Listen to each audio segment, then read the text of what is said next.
Welcome everyone to another edition of Talks with Nelly, and like I always tell you, this conversation must bring light. So today we're bringing another very interesting conversation to the table, and I have a very beautiful guest with me right here who is a very phenomenal person. I'd like to introduce to you Princess Dosu Agbadu.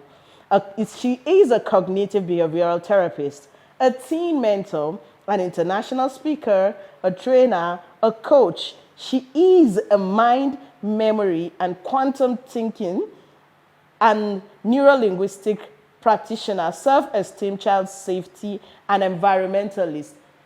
The list can go on and on. She is a conflict transformation advisor. She is a gender advocate, a climate and environmental advocate. She is a whole lot of teen in training and practice. Wears so many caps. She's a wife and a very, very beautiful human. Let's meet Princess. Is there any fun fact about you? There's so much to know. Yes, I know, but just tell us, share something fun fact about you. Maybe like some dark secret, because there's so much beauty on the outside. Secret. I don't have Okay, any. so just tell us a fun fact about you. Maybe like, okay, you can really hate on this. Just something. I love fun men about you. cologne. Oh wow! Wow! I wear men Wow. wristwatches. Oh, so there's a masculine side to this very soft beauty. But I'm not gender fluid. Oh, that's beautiful. That's beautiful. Thank you You're welcome. for being here. Thank you for being willing to have this conversation with us. So I want to just quickly state that the concept of gender identity, which is our topic today for this conversation, has often been misconstrued, and most commonly is the stigmatization and segregation of some other gender sects. Okay? It is also eminent to discuss this phenomenon for better understanding and also to identify the diverse drivers of such kind of behaviors. Okay? So like I said, ladies and gentlemen, today's topic is gender identity. And I can assure you, I have the right person to have this conversation with. Okay? So please, can you just explain to us the concept of gender identity and the various forms that exist? It's beautiful to define it from the beginning. So we can't talk about gender without talking about sex. Many a times when people hear gender, they just assume, oh, bring women on board. They just think gender is for male, gender is just a woman, right? But let's start with sex. Sex is the biological organs that someone is born with or assigned to at birth. At birth, they say it's a boy or it's a girl. But gender is how you feel and how you want the society to embrace you. Gender is a societal line or a societal norm to say, okay, as a male, you behave like this. You wear this, you behave like this. As a boy, you like blue. As a girl, you like pink. It's just a societal construct of what this person should be. So, the same way like the Nigerian culture, we have Igbos, Yorubas, Hausas, Thieves. It's the same way gender is different. It has gone from just male and female. We have gender non-conformity, those who don't assign themselves to any of these genders. Some of them are non-binary, some of them... Can you just explain those ones, the non-binaries? Okay. So the first, that's the male that we know. Second, the female. We have the non-binary. We have the non-binary is they don't associate themselves to male or female. Good. So you can be anything. Sometimes you feel you have your masculine part of you expressed. It happens to everyone. Sometimes you feel more masculine. You have that male energy. The hormones in your body, that's what they're shooting at the time. And sometimes you feel more feminine. It happens to many people that I know. So you're not associating to any of them to say, okay, I am a male. You can be a born female, associate yourself as a female, but can be non-binary if you want to.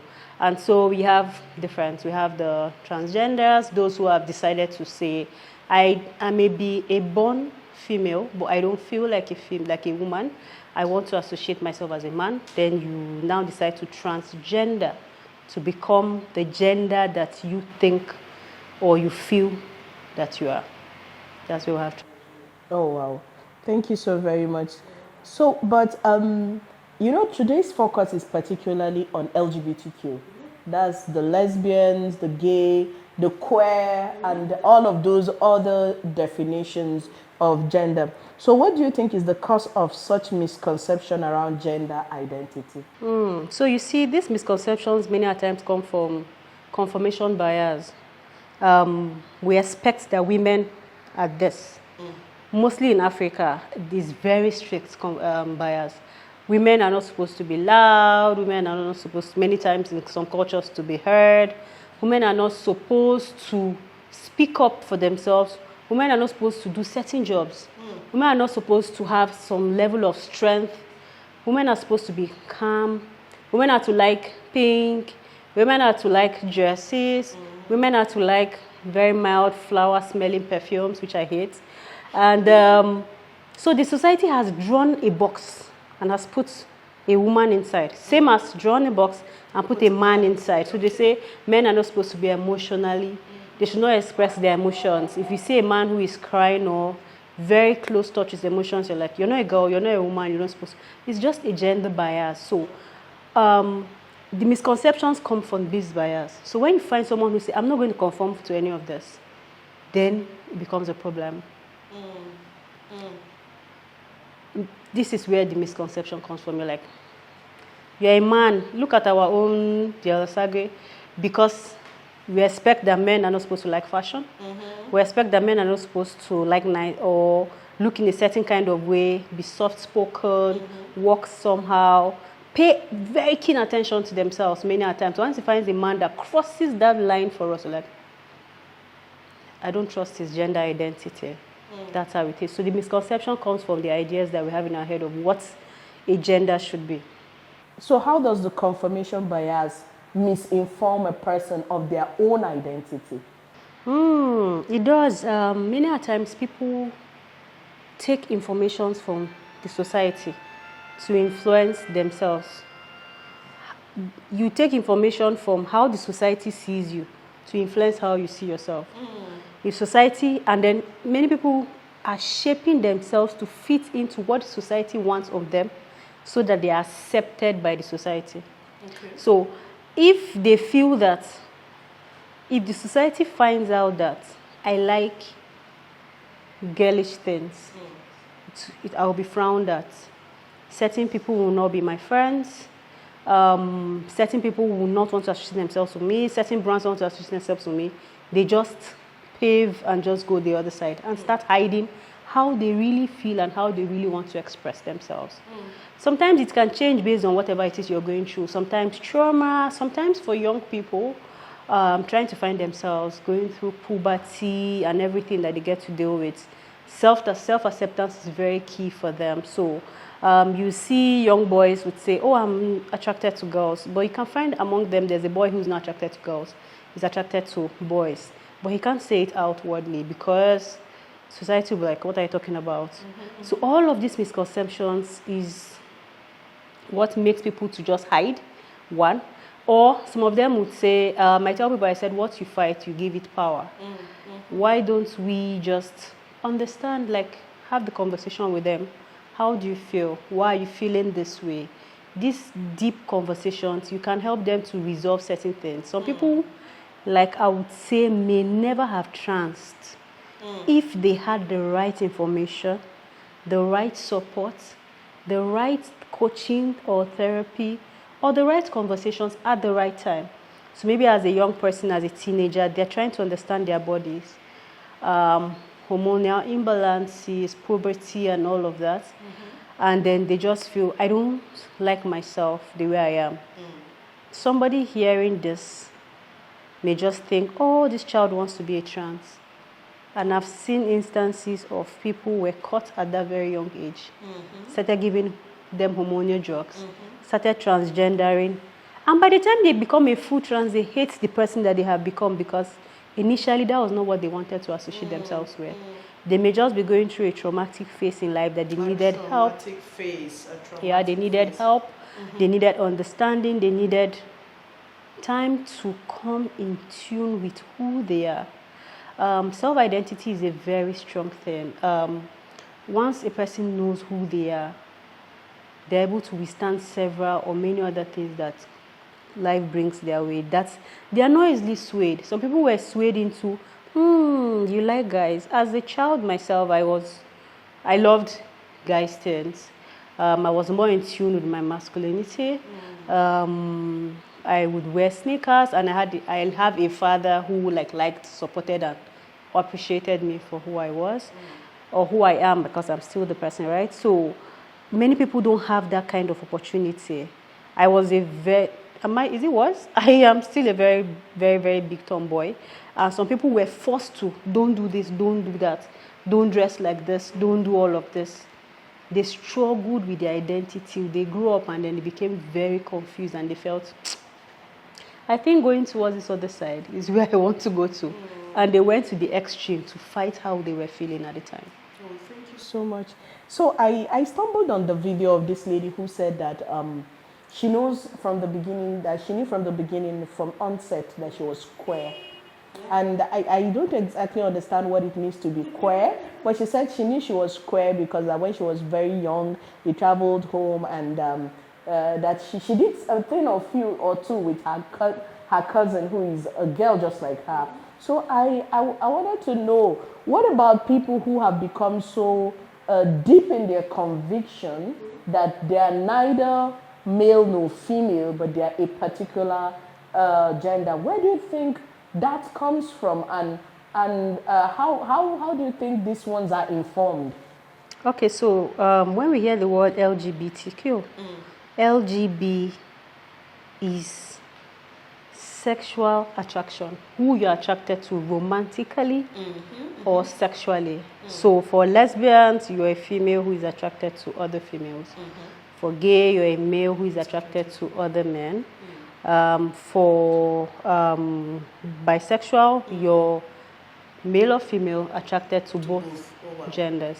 So, but for the transgender and the queer, the transgender is someone who say, I'm a male or I'm a female, but I want to be the other. So then you go towards, you don't just say it, you start moving towards maybe going through surgeries, dressing like the other gender that you associate yourself to. So for the queer, it's a border term for people who are exploring identity. So today they can be, I feel like a female. It's for theirs is a different face. It just sometimes it's one time, sometimes it passes through. You meet men or women. I know someone who is a doctor, married with 4 kids, but she dresses like a man. She goes to the men's section to pick clothes. She cuts her hair short because the society has painted or put a box that for a man you have to wear short hair, male clothes. But she's a female and wants to still express herself like that. So those are it. So the core is you're here, you're there. You have not fully stuck on anyone that you want to be exactly. Okay, thank you. Or some even choose not to stick with anyone. They just want to be associated with whatever it is they feel they want to associate with at the time. Yeah, because I know that there are some who even say, oh, today they feel like they're an animal. Oh, today I'm feeling like I'm a cat. Oh, I feel like I'm a dog, or something of that nature. Oh, thank you for clarifying this. So LGBT, in the LGBTQ concept, I'm able to understand today that the LGBT refers to, the LGB refers to lesbians, gay, and bisexual, while the other half of the initialism, it's actually an initialism. The other half of it refers to trans and those who are queer. Wow, so much about gender, so much about these attractions and identity. So basically, you mentioned something around trauma. Can you throw more light on how trauma informs gender identity? There are instances of a young girl, let me use the girl, maybe experiences a very traumatic time in her life. Let me use the example, rape. And then with that, she got so scarred that she didn't get help. And she decides, I hate men. If she grows like that and don't get the desired help that she needs, she may grow up hating men and then choose to associate with lesbians or get attracted to women and then decide to be a lesbian. But if that had not happened, it may not have altered her idea of what a gender attraction should be like for her. She may just associate men to bring pain, men to be wicked, men not to understand, and then she will just feel, women are softer, women are kind, I think I'm attracted to women. So that would not have happened if that emotional experience did not happen. But if she finds help, she may choose to say, okay, I've healed from this. I'm attracted to men. That stigma or that hold that the trauma had on me is no longer there. So she may choose to identify or attract a different gender and then romantically or any way she wants to. Okay, thank you so much. So another thing I want us to have this to bring into this conversation is what should be our disposition towards all of these persons. I know that in some countries it is approved. In some countries like Nigeria, I think we're not yet very open. Nigeria is not yet accepting of all of these other genders apart from just the female and the male identity. However, what should be our disposition towards the people in this caveat of the LGBTQ? One, we should start with empathy. I hear some people say acceptance. Acceptance is sometimes very difficult for someone who has a very strong stereotype to these things, but just have empathy. Empathy, not that you're feeling sorry for them or pitying them, no. You're just like, okay, can I just understand this person's model of the world? Where is this person coming from? Why do they feel the way they feel? And why do they choose to express how they feel this way? So empathy, another thing we should do is education and awareness. Let's have these conversations. I was discussing today with Pastor Jeff. I was like, the church needs to start talking about these things. Oh, good. Good. Because thank you for striking that note. And I love the fact that the church needs to start talking about it, because I feel like the society has just built a barrier.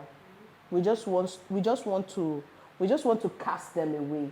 We just want them to. We just feel like as soon as you go into those, you're like a total disgrace and should not be associated with others anymore. But I think, like you said, if the church begins to talk about it also, and we too maybe have empathy, it will help.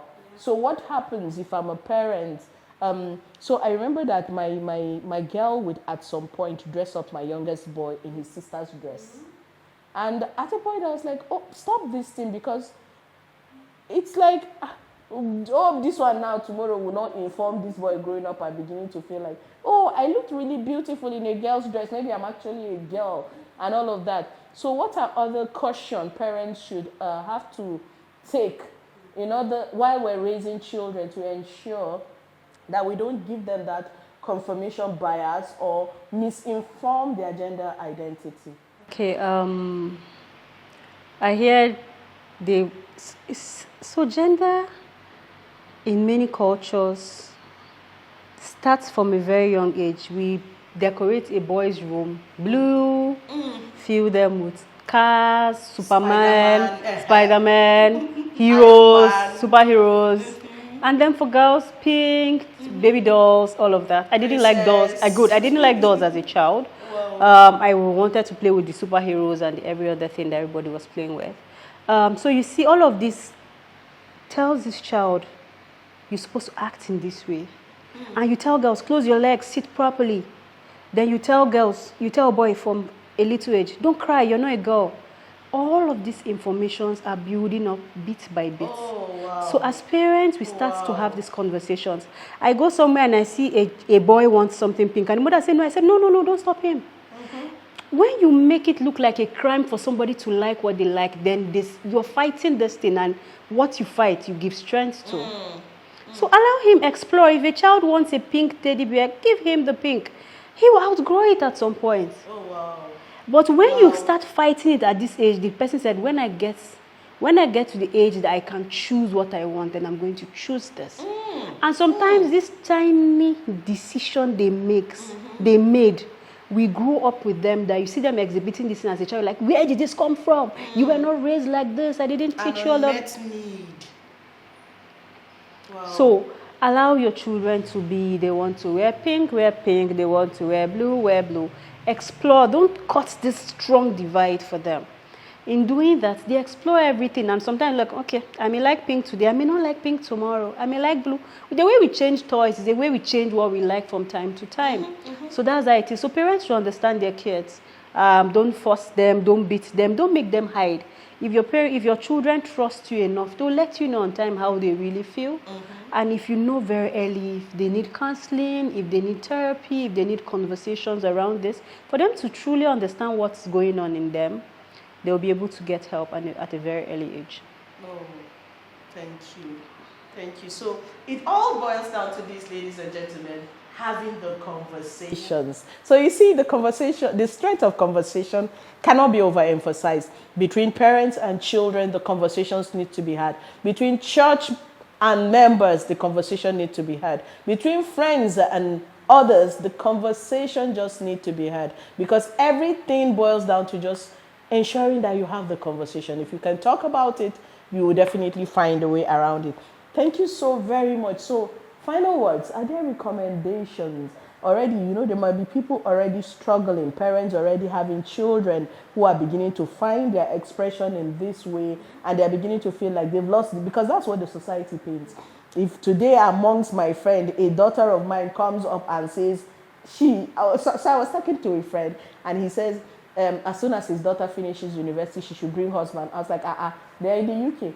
I was like, what's your problem? What's all this pressure about getting? He said, before she will not tell me that this woman she likes, she should quickly bring husband. So what's the final advice you have for parents who already have this kind of children already expressing themselves as trans, or already saying, they want to get a man, but I think I like men, basically dealing with any of these people, any of these special persons that we've mentioned today.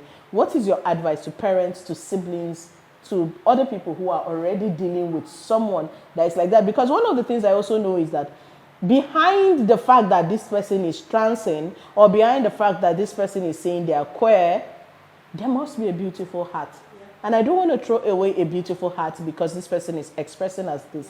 So what are we saying? What should we do in order to still be able to keep these people around us while we wait for their transformation to happen? Okay, I would say counseling for families who are struggling with acceptance. For some families, is very difficult. You can't even bring the conversation in their families. And so their children suffer, their children hide. Some children cut off from their families for years while they start this journey. Wow. And they maybe come back when they fully transitioned. I've seen cases that a parent would never talk to his child because he transitioned. Never. He just disowns the child and never. And this child is yearning for this acceptance that I am still this child that you have, irrespective of how I choose to express myself outside.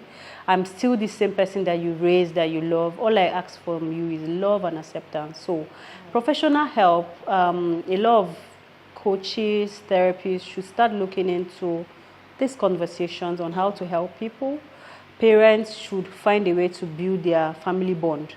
It shouldn't break the family, because what this person needs is support, love, and understanding. Because sometimes they themselves are struggling to understand what they are dealing with at the time. And so when you cast them away, they become a cast. They just continue going, and they even go to the extreme. But sometimes when you put them close, embrace them, sometimes it's a phase. And then they're able to go through it. And even if it doesn't pass on, they continue, still love them, still have them for who they are. But like I said, the church should talk about it is because if the church doesn't talk about it, there's so much information out there. So they imagine what they are learning. If you that should have informed them is not informing them in a godly way, telling them to express themselves, talk about what they are going through, and then get counsel from an early age. Thank you so much. Thank you so very much. We appreciate this. This conversation has been very enlightening. This conversation has been very informing. So the information goes to families, it goes to the church, it goes to friends, it goes to everyone that we need to empathize, because these people are also going through a phase in their life that they are also trying to find out or explore or discover or even really understand. And if we don't give them that understanding, if we don't empathize with them, we might lose them. Thank you very much, Princess. Any final words? Love. Just love. I think with love we can conquer everything. Just love. Love them. Many people have lost their lives because they were afraid to come out. Oh, wow. Many people have lost their lives because they didn't understand who they were and they maybe committed suicide because of the fear of being judged. We can win them with love. With love, you can get to understand what they are dealing with, what they are going through, and help them where help is needed. Those who need therapy can get therapy. And you see, with healing, they may become a whole new person. So what you're aggressively fighting, you can solve with love. Okay, so you mentioned that the church needs to start talking about it. Please, can you throw more light on the church talking about it? Because if from the home front this is addressed, I think another place that needs to, because even the home gets its information from the church. So can you throw more light on the church speaking about this and how important and how you think the transformation can be driven from that perspective? Okay, so I'll pick an instance from how the conversations of HIV came into the church. It was fought against.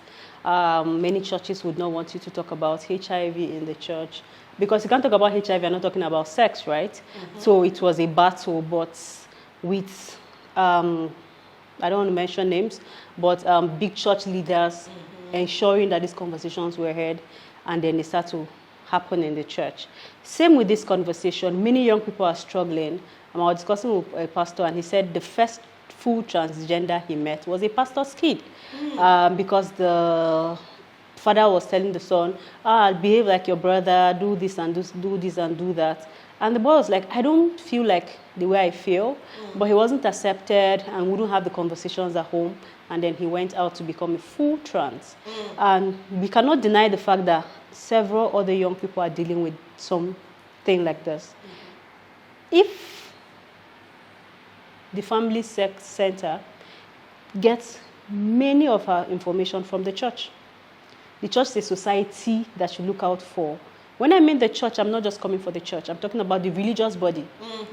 If you don't preach it in the secular religious circle, provide a safe group. So if you don't preach it in church on the altar, provide safe groups that people come together and hold these conversations. Talk about it. What are your young people struggling with? They don't need to hide, and they don't need to be cast away, because when you cast them away, they will leave. They will go, and then you lose them from the church. So the church will hold these kind of conversations. What are they struggling with? Is it traumatic? Is it hormonal balance? Are the pastors discussing with the parents who are coming to tell them that, I don't understand my daughter. She wants to dress like a male.